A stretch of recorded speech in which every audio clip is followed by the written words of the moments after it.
What is money? Why does it feel like the rich keep on getting richer and the normal people just seem to be left further and further behind? Should you actually believe in the US dollars to accumulate wealth? And why do more and more people then love to spend all they have instead of investing them for the future despite all the advices against it? And what should you invest your hard-earned money in during this turbulent global landscape?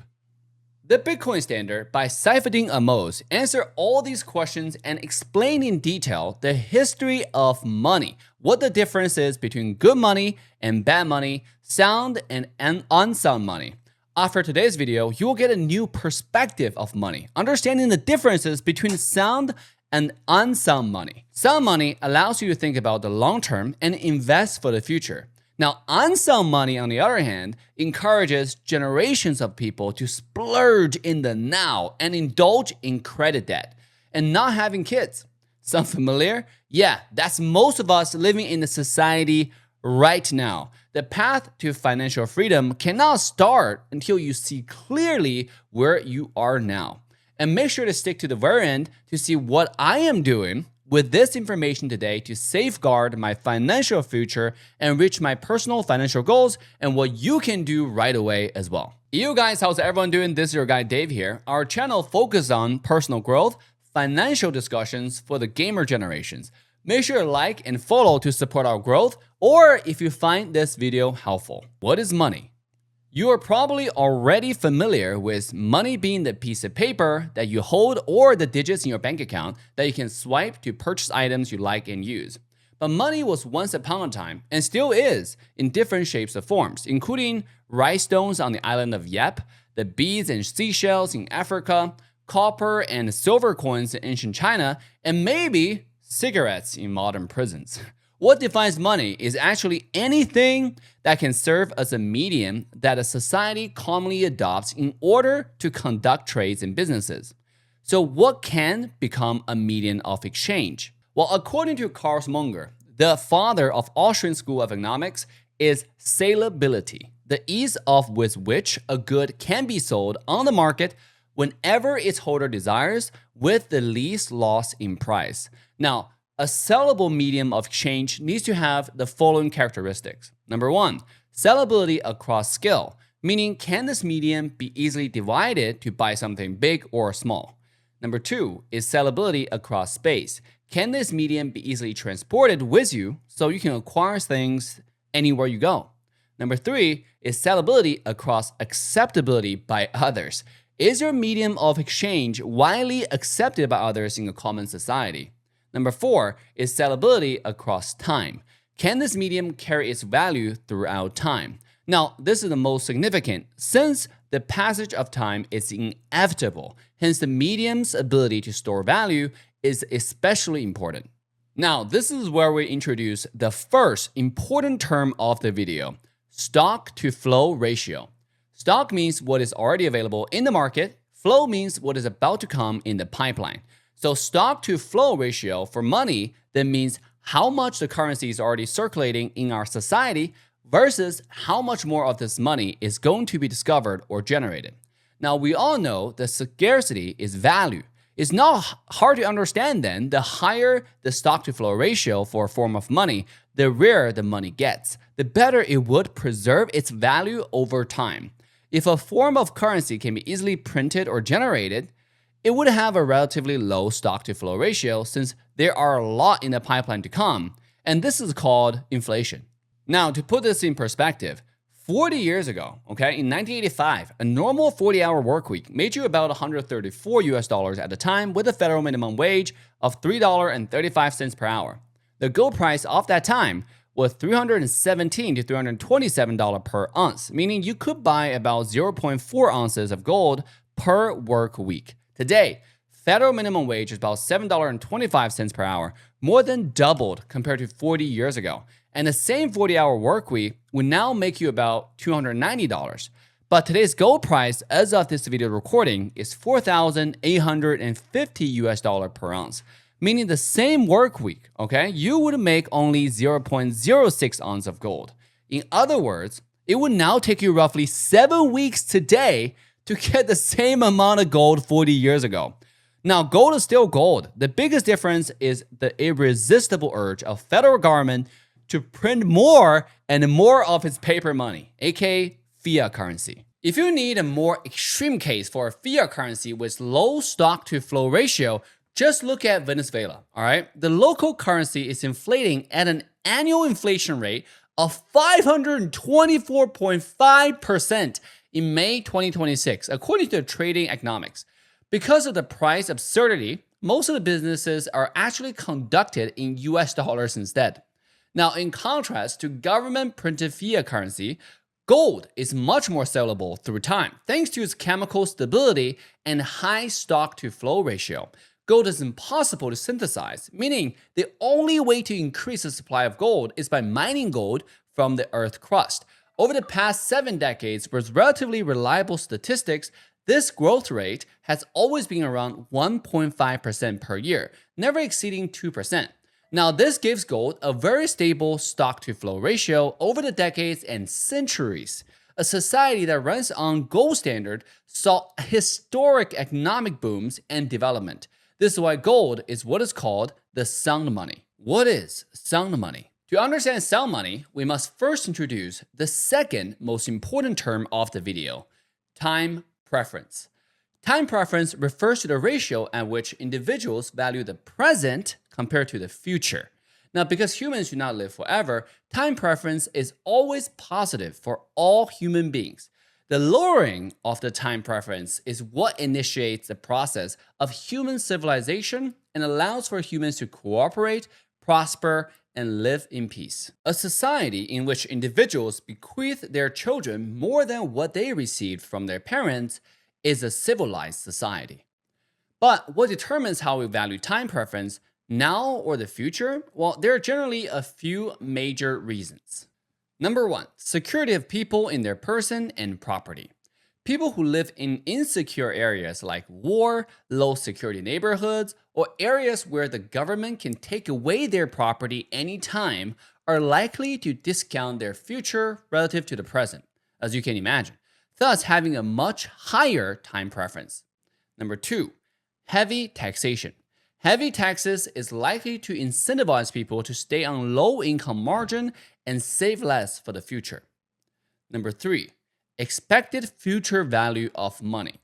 This is also the most relevant to our discussion today. The better the money is at holding its value, the more likely people will delay consumption and instead dedicate resources for production in the future, leading to capital accumulation and improvement of living standards. Now, where we live determines the security and tax rate. The soundness of money, though, determines the expected future value of money. So, what exactly is the sound money? Sound money is a money that is chosen by the market freely, and a money completely under the control of the person who earned it legitimately on the free market and not any other third party. A sound money have the following characteristics. Number 1, sound money remains under the control of its owner, safe from coercive meddling and intervention. For as long as money was controlled by anyone other than the owner, whoever controlled it would always face too strong an incentive to pilfer the value of money through inflation or confiscation, and use it as a political tool to achieve their own goals at the expense of the holders. Number 2, sound money makes service valuable to others the only avenue open for prosperity to anyone, thus concentrating society's efforts on production, cooperation, capital accumulation, and trade instead of capital manipulation. Last but not the least, unit of account. This is a less known feature of sound money, but in my opinion, what separates sound money and government money apart the most, okay? In a free market economic system, prices are knowledge and the signals that communicate information. A good form of money should communicate the actual value of an item. And this actual value is probably the most important piece of information in a free market. Now, in a government fiat system, it's hard to truly gauge the value of an item due to many different reasons, right? Due to the Federal Reserve's artificial monetary inflation and direct price intervention. There are a lot of it, such as price control, rent control, grocery price control, what have you, right? Now, picture this. A major natural disaster brought down the production of rare earth minerals in Africa. And this resulted in an immediate price increase on all the NVIDIA chips by 30%, hypothetically speaking. Now, all the companies who relies on AI now have a strong incentive to reduce the reliance on AI and find substitutes. On the flip side, the rising prices of rare earth minerals will give all producers around the world an incentive to race for more of it. In short, the suppliers will produce more over time and consumers will demand less until the rich reach a natural equilibrium, okay? As a result, the natural disasters in Africa is not as devastating as it could be. And the actual revenue from increasing prices can help the miners in Africa to recover faster from the disaster. Over time, the market will recover to its natural state normally, all right? Just go back to normal by itself. That's the power of price information if the item can preserve its actual value with sound money. Unsound money, like the printed government money, key problem is that it negatively incentivizes saving for the future, giving citizens a higher time preference, where people prefer now over the future. Now just look at United States now, okay? It seems like however hard you work, you're never gonna catch up to the big guys, and your money is worth less and less every day, all right? It's easy to see why people spend every penny they have since saving is not really a profitable option, right? They can't see into the future. I mean, just look at this graph. Saving rates have been declining across developed countries, dropping to very low levels. Now, while personal, municipal, and national debts have increased to levels which would have seemed unimaginable in the past. The global decline of birth rate in developed countries, the average household debt increases, can now be understood, all be attributed to the high time preference resulted in government money, where people prefer the now over the future. The well-known phenomenon of the modern breakdown of the family cannot be understood without recognizing many of the roles of unsound money, allowing the state to appropriate many of the essential roles that the family has played for millennia, and reducing the incentive of all members of a family to invest in long-term familial relations. Some may say the Federal Reserve prints money and keeps a positive inflation rate to keep a sufficient quantity in circulation for all people to use. Now, unlike all the other goods, money's function as a medium of exchange, store value, and unit of account are completely orthogonal to its quantity. What matters in money is its purchasing power, not its quantity. That's basically what it means, all right? People who travel internationally often and have to deal with currency exchange feel this very deeply. Every time I travel to Indonesia or any SCA countries, I become a multi-billionaire overnight, all right? But in fact, my purchasing power did not really multiply as the number on my bill has shown. Now, a theoretically ideal money would be one whose supply is fixed, meaning nobody could produce more of it. As everyone seeks to acquire more money, everyone works more and produces more, leading to improving material well-being for everybody, which in turn allows people to accumulate more capital and increase their productivity. Looking at this graph right here, we can see that commodity prices in gold have actually decreased over the years, where the commodity prices in US dollars have increased drastically. Now, using our previous example of US dollars to gold convertibility, in 1985, it would cost you about 200 ounces of gold to buy a medium house in Austin. Now, the same medium house now in Austin, are you ready? Well, costs you only 155 ounces of gold. It actually decreased in quantity of gold, meaning gold purchase power have increased. This is a huge contrast if you were to buy the same house in government-issued note, aka the US dollars, where it would have cost you probably about 10 times as much today to buy the same medium house in Austin. In other words, if the US government had never left the gold standard in 1971 under President Nixon, the people who made minimum wage would be in all likelihood purchase a much better home today with the same amount of money, aka gold, he had in 1985. But we all know what happened afterwards, and Austin's middle class natives are largely priced out of the areas they grew up in and move out to all the suburbs instead. And this has been the case across all major cities in the United States. In fact, in Austin, you largely see Californians or other people from richer state came to Austin and buy out all the houses. Some money is important for innovation. The process of 0 to 1, according to Peter Thiel, okay? The majority of the technology that we use in our modern life were invented in the 19th century, including hot and cold water, running water, electricity, automobile, heart surgery, stainless steel, telephone, and you name it, quite a bit, all right? Sound money is important for artistic flourishing as well. In times of sound money and low time preference, think about it, right? Artists now worked on perfecting their craft so they can produce valuable works in the long run. In the unsound money times, we just got crazy NFT phases, right? Bunch of scam coins, NFTs, where pixel art could be worth tens of millions of dollars for what? Just to scam you. And people's wealth evaporate into the thin air.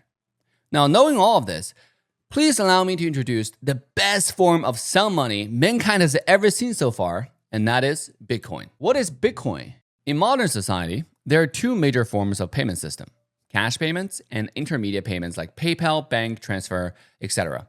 Now, cash payments is direct and require no trust in third party, where digital payment is convenient but does require your trust in the third party, where the sovereignty of your money is completely reliant on your trust of that third party. Now, to the contrary general belief of Bitcoin, because a lot of people thought Bitcoin is just store of value, Bitcoin was created to combine the benefits of these two payment systems to create a peer-to-peer form of electronic cash, if you will, that will not require trust in any third parties while giving you the convenience of digital cash. In other words, granting you, the owner, complete sovereignty of your money. The creator, Satoshi Nakamoto, succeeded in achieving this through the utilization of a few important, though not widely understood, technologies. Number one, a distributed peer-to-peer network with no single point of failure. A lot of people actually call it decentralization.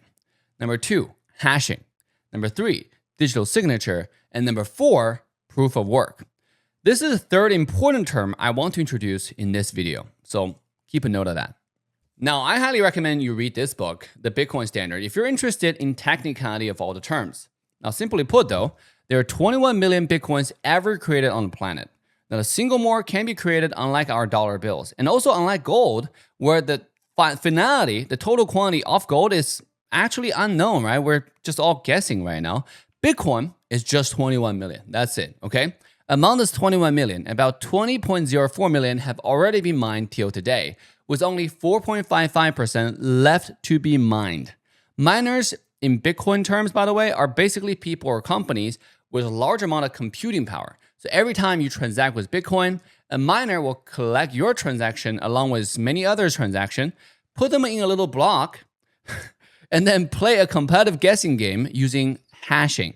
The first miner to find a special winning hash gets to add that block to the blockchain and receive a reward. And this reward basically composes two components: a bit of Bitcoin, some Bitcoin, and a little bit of a service fee, if you will, for helping you with the transaction. Now, this reward decreases with time, a process called halving, meaning it gets harder and harder to mine Bitcoins along with time, till all the Bitcoins are mined in 2140. That's going to be where the last Bitcoin is going to be mined on the planet, and there's going to be no more Bitcoins. In other words, in order to add a block, a miner has to spend a substantial amount of processing power or energy, but extremely easy to verify. This transaction is super easy to verify, hard to actually process, right? This is what's called proof of work. Now, picture this. A miner spends a lot of energy to solve proof of work. Once it solves a problem and announces a transaction on the internet, the transaction then gets voted by a majority of other miners on the internet for its validity. Again, which costs almost nothing, no energy to verify. Only when the majority of the miners vote to prove the block, will the block then be committed onto the blockchain. This makes Bitcoin transaction insanely safe and hard to defraud, since it costs the miners a lot of money to mine, but costs them nothing to verify other people's transactions. So if somebody were to announce like a fraudulent transaction along with a lot of legitimate transactions, it can be easily denied by other miners, thus wasting the fraudster all the energy is spent to create that fraudulent block, right? Even though it probably contains majority valid transaction, just one fake. Now, once the legitimate block is added to the blockchain, all the miners' ledger get updated with this information simultaneously. Meaning, if you want to destroy Bitcoin, someone would have to destroy all the miners on the internet at the same time. This is frequently referred to as a decentralization of the Bitcoin. Basically means your legitimate Bitcoin transaction of money is once and final and recorded on this big blockchain recognized by the whole world. Now that you got a good idea of what is Bitcoin technically, and a lot of advanced technologies, again, read the book if you want to learn more. I want to talk about few core value propositions for Bitcoin that guarantees position for the future of finance, why you should study it, right? Because I'm a non-technical person. I think the majority of you guys watching this are as well. So you should really understand the value behind it. Number one is store of value. Although I don't think this is the initial core value proposition, but the strictly limited supply of Bitcoin has made Bitcoin an extreme good store of value, okay? The Bitcoin was created for a peer-to-peer digital cash, right? Now, no matter how many people use the network, the Bitcoin network, how much its value rises, and how advanced equipment used to produce that Bitcoin, there can only ever be 21 million Bitcoins in existence. Should more people demand to hold the Bitcoin, the only way to meet the demand is through appreciation of the existing supply. And because each Bitcoin is divisible into 100 million subunits called Satoshi, kind of like the $1 can be divided into 100 cents. Yeah, that's right. A lot of you probably don't know this. Bitcoin can be divided too. And 100 million Satoshi equal to one Bitcoin. That's a unit, right? There's plenty of room for growth of Bitcoin through the use of ever smaller units of it as the value appreciate. So Bitcoin actually get to $1 million a coin, which I think it will. That means 100 millions of it is something you can use on a day-to-day basis. Now, number two is the individual sovereignty. The significance of the decentralized nature of Bitcoin for the political realities of the 21st century is that for the first time since the emergence of the modern state, individuals like you and I have a clear technical solution to escaping the financial cloud of the government we live under. Bitcoin goes a long way in correcting the imbalance of power that emerged over the last century when the government was able to appropriate money into a central bank and thus make individuals like you and I utterly reliant on the US dollars for their survival and well-being. I mean, the reason why we use US dollars is because it's basically law in a way, right? Gold, although another form of sound money, is physical, making it vulnerable to government control. So think about it. Even digital gold, a lot of people are promoting right now, the digital gold, suffers the same fate since payments around it still links to physical gold that is centralized, making confiscation easy. In a society run on sound money on the internet, government impositions that are not economically productive are unlikely to survive for long, as there is little incentive to continue financing them. The third use of Bitcoin is international and online settlement. Now, I want to note the current state-of-the-art technology in payment settlements has already introduced a wide array of options for settling small-scale payments with very little cost. It's likely that Bitcoin's advantage lies not in competing with these payments for small amounts and over short distances. Like think about domestic transfer. There's just so many different options, right?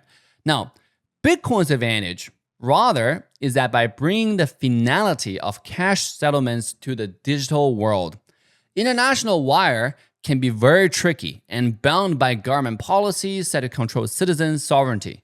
But Bitcoin bypasses any government control since it exists solely in the digital world and not controlled by any individual government. Number four, global unit of account. This is what got me most excited. This perhaps is the most important application of Bitcoin if it materializes. Now, it's unlikely to materialize anytime soon, but it's nonetheless intriguing given Bitcoin's unique properties. It is an open question whether Bitcoin could potentially play the role of a global unit of account for trade and economic activities. Now, for this possibility to materialize, and we should make it happen, Bitcoin would need to be adopted by an extremely large number of people in the world, most likely indirectly, through its use as a reserve currency in the back, right? As I mentioned, right now, the reserve currency, a lot of it just US dollars, right? But if it's Bitcoin, right now, Bitcoin only constitutes less than 1% of the global money supply. large individual transactions in Bitcoin can have a large impact on the price, and small variations in demand can cause large swings in the price. On the flip side, though, the current small stake in the global financial system makes Bitcoin not only a good store of value, but also a great opportunity to multiply your investment, unlike gold. So should Bitcoin's share of the global money supply and international settlement transactions become a majority share of the global market, the level of demand for Bitcoin will become far more predictable and stable, leading to a stabilization in the value of the Bitcoin. That's why right now it's unstable, but it will become stable once more people start adopting it. At that point, demand for Bitcoin will simply be the demand for holding liquid money. And the speculative investment aspect of the currency we see today will simply disappear. This, in my opinion, is not a matter of whether it would happen, but when it would happen, considering the unreliability of the government-issued currency from the leading economies like United States and China. And that, my friend, is Bitcoin undressed. I hope you learned quite a bit. So to recap, in this video, we learned 3 important terms, in the video, including stock to flow ratio that defines sound and unsound money, low time preferences that sound money allows for civilization to invest in the future instead of consumption of the now. Number 3, proof of work that defines and separates Bitcoin from the other digital cash solutions and made it ideal for the perfect form of sound money. So what can you do now learning and knowing all this information? Personally, I will start by researching more into the Bitcoin technologies for those tech nerds like me and dive deeper into the rabbit hole of Bitcoin technicalities. I actually got some books, the blockchain. I got Mastering Bitcoin Technicality right here on my desk. I'm about to read next. Now, for those who believe, start allocating a small amount of money that you are willing to set aside for your future and invest into Bitcoin. You can start by signing up for a Coinbase or Binance account or other investment channels that offers Bitcoin. I invested about 5 to 10% of my earnings into Bitcoin, and that amount has outgrown itself to a significant amount of my net worth nowadays. And I'm personally going to continue dollar cost averaging and buy steady amount each month. Now, last but not the least, make sure to like, subscribe, and share this video with your friends who's interested in learning the future of finance together. I will be sharing more great book summaries and personal growth tips on this channel. Thanks for watching, guys. Till next time, Dave out.